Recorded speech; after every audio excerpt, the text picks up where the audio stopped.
Hello everyone and welcome to the first video in Beyond Light. Sorry for the delay, getting day 1 raid ready, taking up a lot of my time, but it's now back to business as usual with content.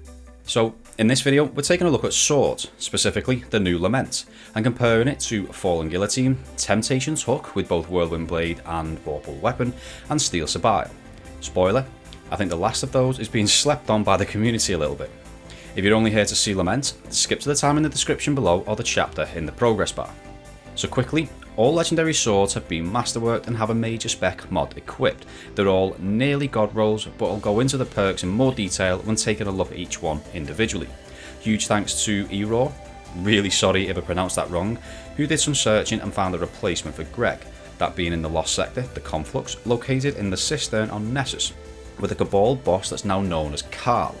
He also takes the same damage as Greg and has the same crit multiplier, so old DPS videos are still accurate. So, after we've looked at the swords individually, there'll be a small table ranking them in order of DPS with total damage in the time measured, followed by the graph. I've calculated DPS up to around 30 seconds, or as close as I could get to 30 seconds, but I wanted to end on a heavy attack for each sword. So not every one has been tested over the exact same period of time, but they're all similar. So, the Lament. Obtained via what I thought was a really good quest from Banshee, with an interesting trait called Banshee's Wail. Now this can behave like a normal sword with light and heavy attacks, but you can hold down the button or key that causes you to guard, and this will instantly, in most cases, rev the blade and generate a buff called Banshee's Wail. This stacks further as you cause damage with the buff active, and in turn provides even more damage, capping at ×9. Now when you do damage, whether they be light attacks or heavy, they're in bursts of 3. So you'll have 3 damage numbers appear on screen per single light or heavy attack. After a heavy attack, regardless of what sword energy might have been before, it's fully depleted, so it's all about finding that sweet spot of light attacks before a heavy attack. And that's what we'll do first. Although I'm not going to fully break down and talk about the individual numbers, as it will all get a little bit complicated, but instead I'll summarise them and then quickly show a table with the breakdown. So, one light attack followed by a heavy does 74,730 damage and takes around 1.45 seconds, so DPS for that very short period is 51,538. 2 light attacks followed by a heavy does 127,764 damage, takes around 1.93 seconds, therefore DPS for that is 66,199. 3 light attacks followed by a heavy does 169,950 damage and takes around 2.38 seconds, so DPS for that is 71,408. And finally, for 4 light attacks followed by a heavy, total damage is 196,467, which takes around 2.91 seconds, so DPS for that is 67,614. On the screen now is a breakdown of those numbers, and you'll be able to see that the full damage buff provided by Banshee's Wail is obtained by the 3rd set of light attacks, so doing any more provides no further buff to heavy attacks, hence why the 3 lights plus a heavy combo is the most efficient. Pause the video now if you want a little bit more time to look through it. So, you need to swing the sword and do 10 normal light attacks before sword energy is fully recharged. This is with no buff such as Loosened Blade to increase that. So the DPS method testing has you start with 3 charged light attacks, followed by a charged heavy, then do 10 normal light attacks until sword energy is fully recharged, and then it's back to the 3 light plus the heavy charged attacks, and just keep repeating that process. That may provide the best DPS over a long period of time, but if you're using the sword against powerful enemies or a champion where DPS isn't as important, maybe consider doing 4 charged light attacks before a charged heavy for the extra damage. DPS was calculated over 27.13 seconds, finishing on the 4th charged attack cycle. Damage over this period was 1,113,720, meaning overall DPS comes in at 41,051. Not as high as expected, but once we have this on the graph, I'll explain the main reason why I think that is. So, seeing how this compares to some other swords in the game, starting with Temptation's Hook with Vorpal Weapon. The other perks on this are Jagged Edge, Swordmaster's Guard and Relentless Strikes. As already mentioned, it's also masterworked and has a major spec mod. For DPS, unlike other swords where you'd usually start with 5 light attacks and a heavy to proc Whirlwind Blade, you start off with a heavy for this. Charge time with Swordmaster's Guard means 6 light attacks are required before you can use a full heavy attack again, meaning the cycle is as simple as starting with a heavy, followed by 6 light attacks, and just repeat that process. Each light attack does 14,280, while the heavy does 10 lots of damage at 4,284, so total damage for the heavy attack is 42,840. In this instance, ending on a heavy attack as close to 30 seconds as possible, Temptation's hook with Vorpal weapon did a total of 942,480 damage over a period of 13.39 seconds. Therefore DPS is 31,013. Next is Temptation's hook again, but this time with Whirlwind blade in the place of Vorpal weapon. All of the perks are the same though. So, it's the usual sword procedure with this. Start with 5 light attacks to proc Whirlwind blade to ×5, table on the screen showing that damage now, followed by a heavy, and then light attacks until sword energy is fully recharged. In this case, it's still 6, followed up with a heavy attack. You can see light attack damage from the table, and heavy attacks with Whirlwind blade proc to ×5 do 48,430, and that consists of 10 lots of 4,843. The closest I got to 30 seconds when finishing with a heavy attack for this perk combo was 28.48 seconds, with total damage over that time coming in at 989,698. Therefore DPS is 34,751. And now it's Falling Guillotine. So this was tested with the usual god roll, that being Jagged Edge, Swordmaster's Guard, Relentless Strikes and Whirlwind Blade. Light attack damage against Carl is on screen now, and heavy attack damage after the claimed 24% nerf does 6 lots of 11,592 damage, which totals at 69,552. Now quickly, pre-nerf this sword did 90,696, meaning the nerf to heavy damage was actually only 23.31%, not 24%.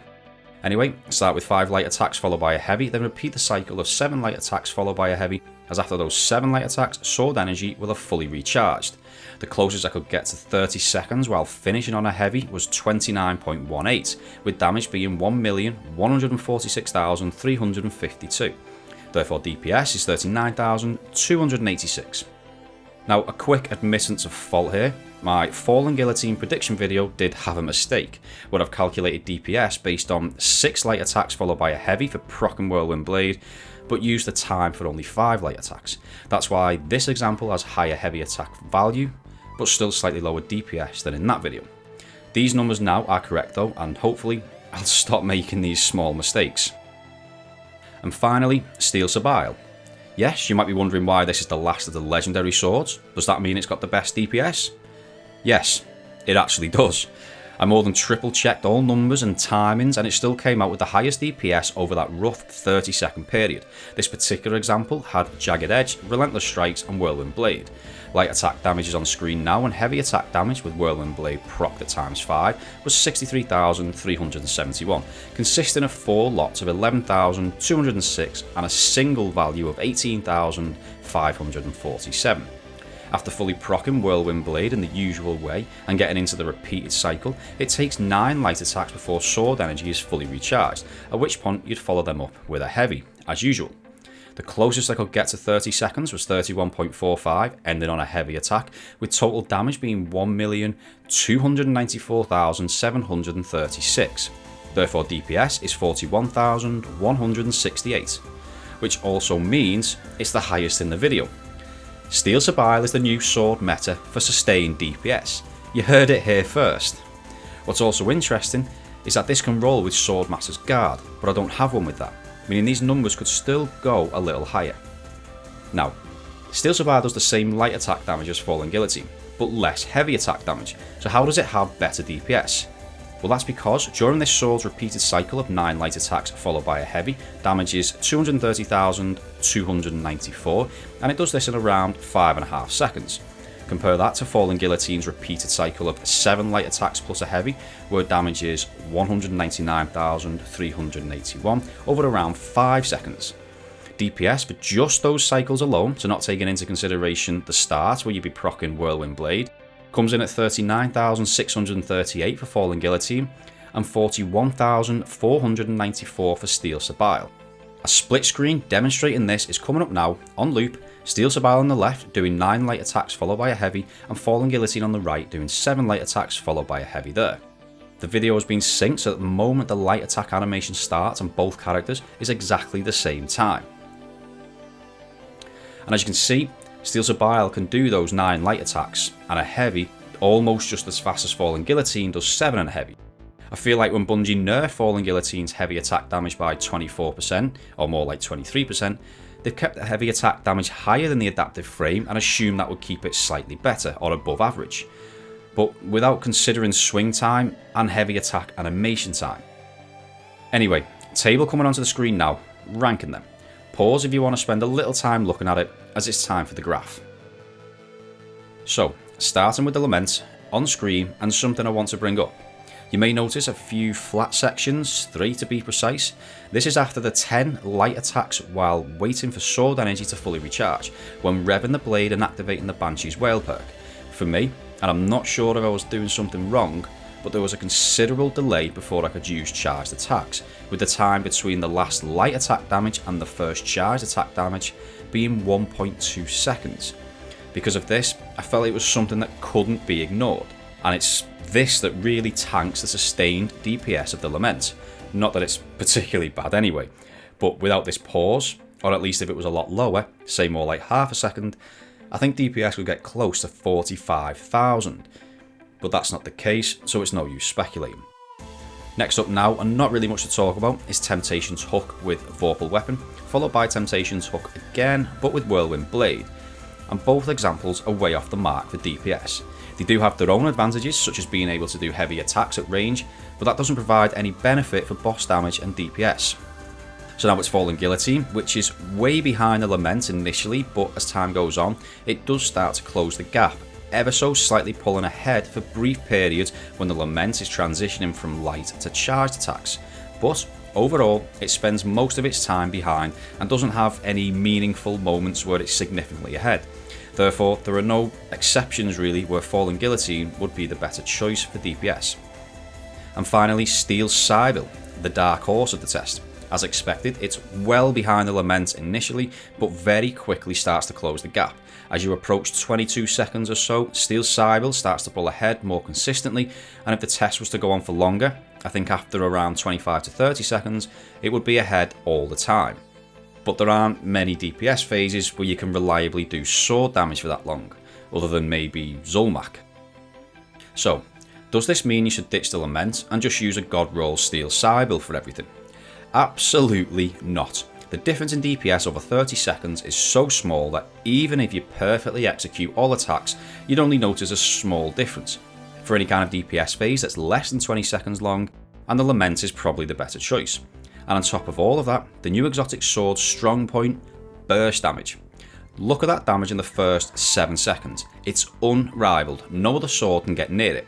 So you can use the Lament all the way through an endgame mission such as Master or Grandmaster Nightfall, do an absolute ton of damage to powerful enemies and champions in a short space of time, remembering it has a passive perk that stuns barrier champions without the need of a mod, and like I said earlier, maybe consider 4 charged light attacks followed by a heavy when used against champions for the extra damage.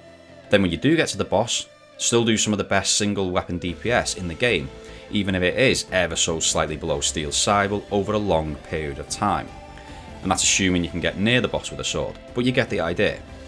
This is, in my opinion, the best sword in the game. If the exotic slot is taken up elsewhere, however, Steel Sybil will now be my choice of legendary sword, while Falling Guillotine is being retired to the vaults, unfortunately. RIP Dark Drinker 2.0. Anyway, that is all from me. I think I've covered everything I wanted to talk about. I hope you found the video helpful and informative. If you did and you'd like to see some more, don't forget to like and subscribe. Any and all feedback welcome in the comments below, as well as any questions. Once again, apologies for the delay in releasing this, but things should start getting back to normal now. And as always, thank you very much for watching. I'll see you next time.